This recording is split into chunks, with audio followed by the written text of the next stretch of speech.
एक महिला पहाड़ पर चढ़ाई कर रही थी, तभी उसे गलती से एक अजीब सा काला पत्थर मिल गया। जैसे ही वह उसे हल्के से उंगलियों से दबाती, वह पत्थर अपनी शक्ल बदलकर किसी भी चीज का रूप ले लेता। सिर्फ इतना ही नहीं, चाहे बाहर कितना भी गर्म या ठंडा मौसम हो, उस पत्थर का तापमान हमेशा 37 डिग्री ही रहता था, यानी बिल्कुल इंसान के शरीर जितना। 30 साल से भूविज्ञान की पढ़ाई करने वाले लोग भी ऐसा पत्थर कभी नहीं देख पाए थे। महिला ने उसकी कुछ तस्वीरें ली और उन्हें अपने टीचर को भेजने वाली थी, लेकिन भेजने से पहले ही उसकी माँ का फोन आ गया। माँ ने बताया कि एबी की बहन को कैंसर की आखिरी स्टेज है और अब इलाज के लिए पैसे नहीं बचे, इसलिए घर वाले उसका इलाज छोड़ने का सोच रहे हैं। ये सुनते ही एबी ने माँ से कहा कि इलाज बिल्कुल मत रोकना, क्योंकि उसके हाथ में जो पत्थर है वह बहुत कीमती हो सकता है। अगर किसी जानकार को दिखाया जाए तो उसके बदले बहुत सारे पैसे मिल सकते हैं। फोन रखने के बाद एबी ने जल्दी से अपना सामान पैक किया और उस पत्थर को लेकर एयरपोर्ट पहुंच गई। वह घर जाकर अपनी बहन के इलाज के लिए पैसे जुटाना चाहती थी, लेकिन रास्ते में कुछ ऐसा हुआ जिसकी उसने कभी उम्मीद भी नहीं की थी। जो विमान आज तक कभी हादसे का शिकार नहीं हुआ था, उस पर बर्फीले पहाड़ों के पास अचानक काले पक्षियों के एक झुंड ने हमला कर दिया। पायलट ने पहले रास्ता बदलकर उन पक्षियों से बचने की कोशिश की, लेकिन ऐसा लग रहा था जैसे कोई उन्हें कंट्रोल कर रहा हो। वे सीधे विमान से टकराने लगे। कुछ ही पल में विमान का इंजन पूरी तरह खराब हो गया। कॉकपिट में सभी खतरे वाली लाइटें जल उठी। अब पायलट के पास सिर्फ एक ही रास्ता था कि किसी तरह विमान को किसी सुरक्षित जगह उतारने की कोशिश करे। लेकिन कुछ ही मिनट बाद विमान बर्फ से ढके पहाड़ पर जाकर गिर गया। जब एबी की आंख खुली तो विमान पूरी तरह टूट चुका था। सीट बेल्ट की वजह से उसे सिर्फ हल्की चोट आई थी। एबी तुरंत बाहर निकली और मदद के लिए जोर जोर से चिल्लाने लगी, लेकिन तभी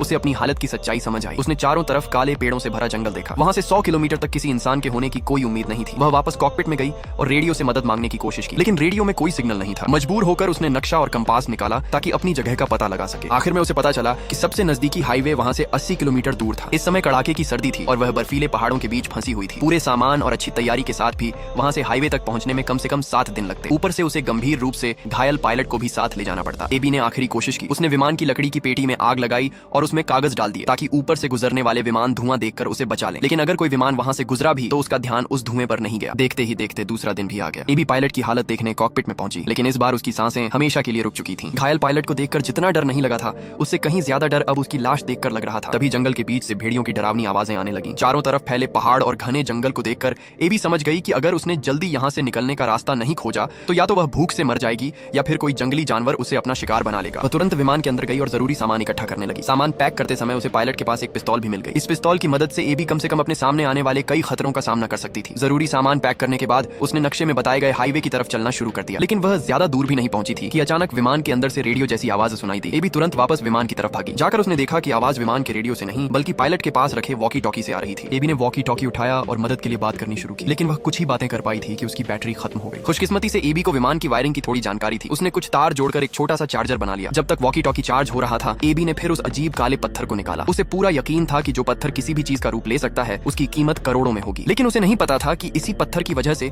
विमान का यह हादसा हुआ था। थोड़ी देर बाद वॉकी टॉकी चार्ज हो गया। एबी ने उसी पुराने चैनल पर फिर से आवाज लगाई। उसे हैरानी हुई जब सामने वाले ने तुरंत जवाब दिया। ऐसा लग रहा था जैसे वह काफी देर से एबी के दोबारा संपर्क करने का इंतजार कर रहा था, लेकिन अगले ही पल उसने बताया कि वह कोई बचाव दल का आदमी नहीं है। वह भी एबी की तरह इसी इलाके में विमान हादसे का शिकार हुआ एक पायलट है। उसका नाम जॉन था। जॉन की बात सुनकर एबी बहुत निराश हो गई। उसे लगा था कि आखिरकार मदद मिल गई है, लेकिन सामने वाला भी उसी की तरह मुसीबत में फंसा हुआ था। फिर जॉन ने बताया कि उसकी जांघ सीट में फंस गई है और वह बिल्कुल भी हिल नहीं सकता। उसने एबी से आकर उसे बचाने की गुहार लगाई। सबसे जरूरी बात यह थी कि जॉन को विमान का रेडियो ठीक करना आता था। हालांकि एबी खुद भी मुश्किल में थी, लेकिन अगर जॉन सच में रेडियो ठीक कर सकता था और उसकी मदद से बचाव दल तक खबर पहुंच सकती थी तो यह अकेले 80 किलोमीटर चलने से कहीं बेहतर था। एबी ने नक्शा निकाला और जॉन द्वारा बताई गई जगह देखी। उसे पता चला कि वहां पहुंचने के लिए उसे सिर्फ 20 किलोमीटर और चलना होगा। यह सोचकर एबी जॉन की तरफ चल पड़ी, लेकिन शुरुआत से ही एबी एक बात समझ नहीं पाई थी। एक ही इलाके में एक ही समय पर 2 विमान हादसे का शिकार हुए थे और दोनों में सिर्फ एक इंसान जिंदा बचा था। आखिर इतनी बड़ी संयोग वाली बात कैसे हो सकती थी?